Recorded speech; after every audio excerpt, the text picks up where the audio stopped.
Alright guys, Zach Nold from Nold Family Horsemanship here. Today we're going to introduce you to James Phillips, owner of Ninja Castle Media. He's preparing to adopt a wild Mustang, and we're just curious why he wants to adopt a Mustang, where he's going to get it from, if he'll document it on his site, how he's going to train it, what method he's going to use, and if he has any questions for me. So Phil, first question for you. Why do you want a Mustang? They're crazy animals, everybody says. Yeah, I've got 3, and you've been following people for a long time who have more than I do. So why do you want a Mustang? Yeah, so first off, thanks for having me on. Super excited making this YouTube channel because it answers a lot of questions, not only for me, but for everybody else out there. And it gives these horses a second chance and also helps them through that process. But I really want a Mustang because not only do they need homes, from the roundups, but also for hunting and things like that. I really want a sturdy, sure-footed horse that can navigate the backcountry, carry some good weight, and is comfortable in the wild. So that's a perk of, I think, having a Mustang is they're pretty desensitized to a lot of stuff that you'll encounter in the woods and in the backcountry. I know riding with you and then riding my quarter horse that they're really sure-footed about picking through rock sections and pretty harsh terrain. And also just the fact that once you build that trust with a wild animal like that, that's a trust for life.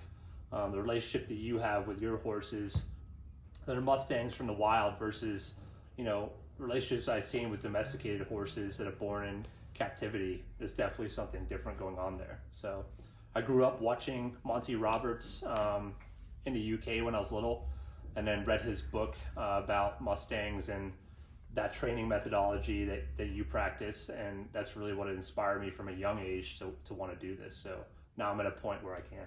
That's awesome. So he touched on relationship, being in the wild, being able to trust your horse in the wild, and really being able to go anywhere and do anything with a Mustang, which they can do. So the way I understand it, you actually have a certain herd that you want a Mustang from. Can you tell us about that herd and I'm gonna why? let you pronounce it because Okay, I might ruin it too, even though I've had clients who adopted Mustangs from the herd. Yeah. It's called the Onakwe herd. It's out in western Utah, out by Tooele, in Tooele County. It's one of the most prominent, beautiful herds and most photographed herds in the U.S. So yeah, what I do part-time on the side is photography, and that's one of the herds that I photograph. So I spent a lot of time out there with those wild horses and seeing the different ones. And the Mustangs, as I understand, dependent geographically, come in different sizes, different colors, and those bands that run wild, stuff like that. So the fact that I've had a lot of interaction with that wild herd, I thought it would be cool, especially if I've already photographed a horse that maybe I adopt in the wild when it was in a wild state. That'd be pretty special. So it would be very special. So you said you do the photography. You've taken pictures of them. If you adopt a Mustang from this herd, are you going to document it so everybody here can watch what happens, how you train it, anything like that? Yeah. So obviously you're going to be helping me with the training, so that'll be something that we can capture on your channel. Okay.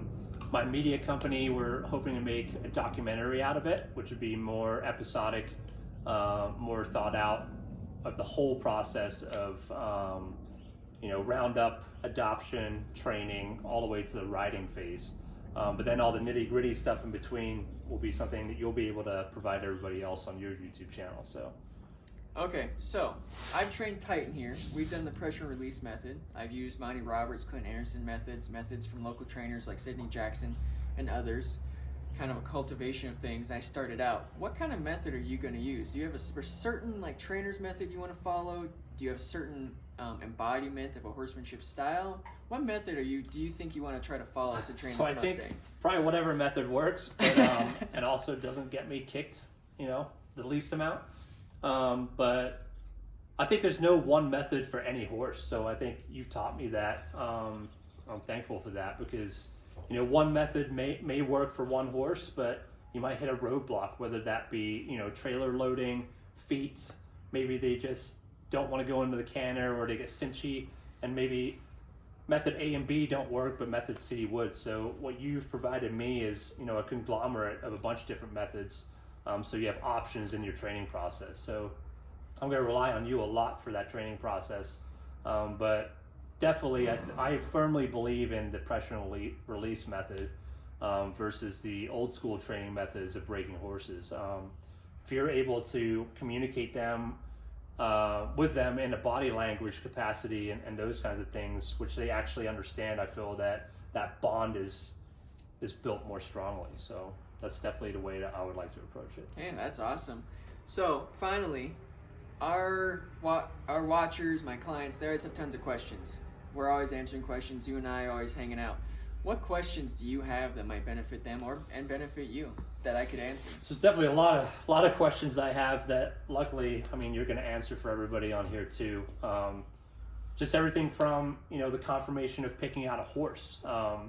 Mustangs have all their own unique things about them.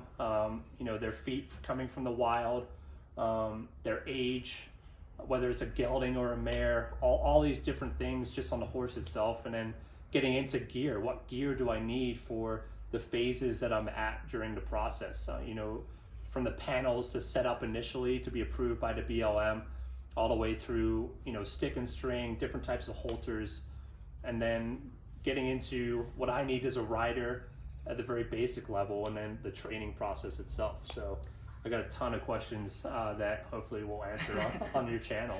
So we're going to answer all these questions. If you watch How to Adopt a Mustang 101, which is what this is going to be called, we're going to answer all these questions and go into depth over the next few weeks and few months, working up to the adoption event. He will be adopting a Mustang probably in the late summer, early fall, because his Mustang's Roundup is going to happen in July. We will answer all these questions. We already put out a couple videos. If you want to watch those, they talk about the Bureau of Land Management process. We're really excited to do more with you. Is there anything else you want to say about the process? Anything else you want to put in? Stay tuned, because you're going to have to look at my face a whole lot on this YouTube channel too. All right. Well, Zach Nold from Nold Family Horsemanship and James Phillips from Ninja Castle Media. Stay tuned, and we'll keep you guys up to date. Make sure subscribe. Make sure you subscribe. Thanks. Have a good day.